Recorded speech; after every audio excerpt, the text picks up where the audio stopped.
nous, je vais d'abord vous dire que nous allons saisir le Conseil constitutionnel. Lorsque vous regardez, il leur manque 7 voix si le Rassemblement national n'avait pas voté pour. Donc ce texte a été adopté avec les voix du Rassemblement national, mais pire que ça, avec les idées du Rassemblement national.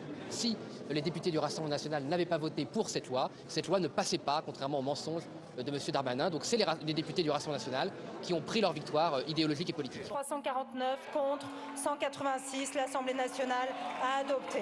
Au bout d'un parcours chaotique, le projet de loi immigration porté par Gérald Darmanin est adopté définitivement. La majorité a été solide et moi je suis très fier d'être dans un gouvernement avec un président qui a tenu, malgré les pressions. La loi immigration, négociée point par point avec la droite, restreint le droit du sol, durcit les conditions d'accès au regroupement familial et aux prestations sociales. Ce qui sera utile pour les Français, utile pour la sécurité des Français, utile pour expulser ceux qui n'ont plus rien à faire sur notre territoire. On ne peut pas parler d'un sujet sans parler de ce qui a engendré ce sujet-là. Et je pense qu'il est très important lorsque l'on parle de la migration, et c'est ce que je disais à un média il y a quelques jours de cela, italien, que l'on parle des causes qui entraînent la migration.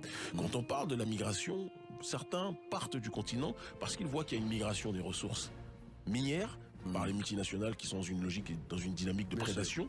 Certains vont aller du côté du Moyen-Orient, certains vont aller du côté de l'Europe du Sud, certains vont aller du côté de l'Amérique du Sud.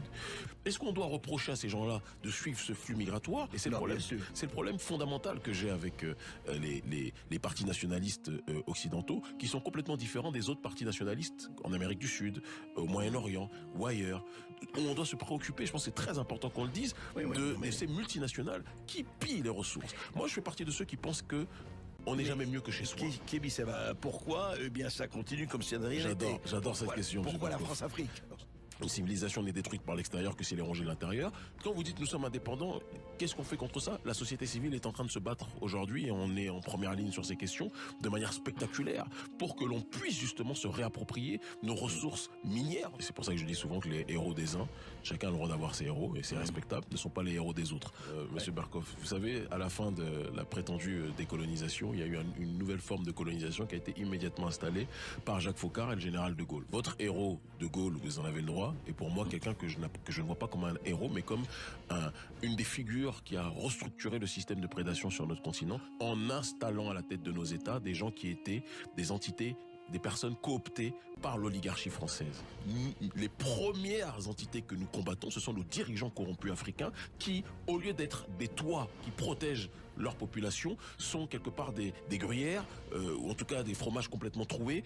Et ces gens-là se sont organisés de telle sorte que à la fois les entreprises françaises, les multinationales et l'oligarchie française de manière générale puissent continuer son système de prédation et de pillage de nos matières premières via le système du franc CFA sur lequel on pourrait revenir longuement. Les macronistes n'ont plus aucun principe, plus aucune conviction. Le macronisme a finalement, en 18 mois, mené des débats qui mènent aujourd'hui à sa mort politique. En désaccord avec la loi, le ministre de la Santé, Aurélien Rousseau, aurait remis sa démission. Mais ce matin, la première ministre assure ne pas l'avoir reçue.